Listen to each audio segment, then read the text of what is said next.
Court does call the cases of People versus John Devine. People. All three cases.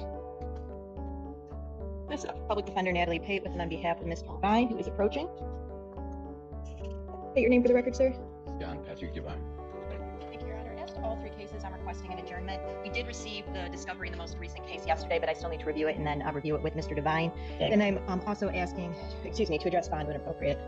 We'll adjourn probable cause conferences to November 13, 2025, 9 a.m. Ask about. Thank you, Your Honor. I'll start out with a bad fact, so to speak. So Mr. Devine does have three cases before Your Honor. One of them is a 2022 case that he was bench warrant status for failing to appear for a probable cause conference back in May of 2023.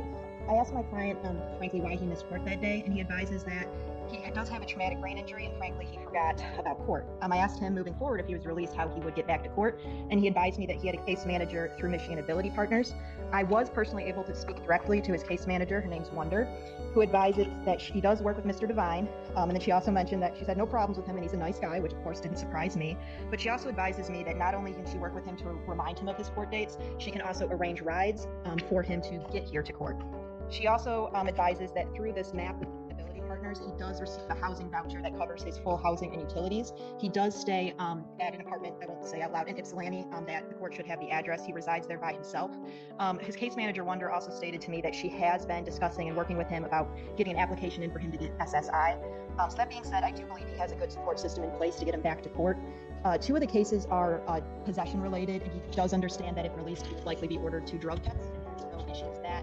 I did speak to his case manager as well that I will advise her what court and bond conditions so that she can help get him on the path. How did he come into custody? I believe one of the newer cases, Your Honor. So there was another offense, and then that brought him on the other ones that he hadn't appeared on. Other one he hadn't appeared on, correct, Your Honor. And the only thing I would like to add is that his bond is currently set on the case that he was in bench warrant status on. It's set at $2,000, and I believe the other matters in Your Honor said it's $1,010%, so effectively $100. We're asking if he'd be released on his own recognizance.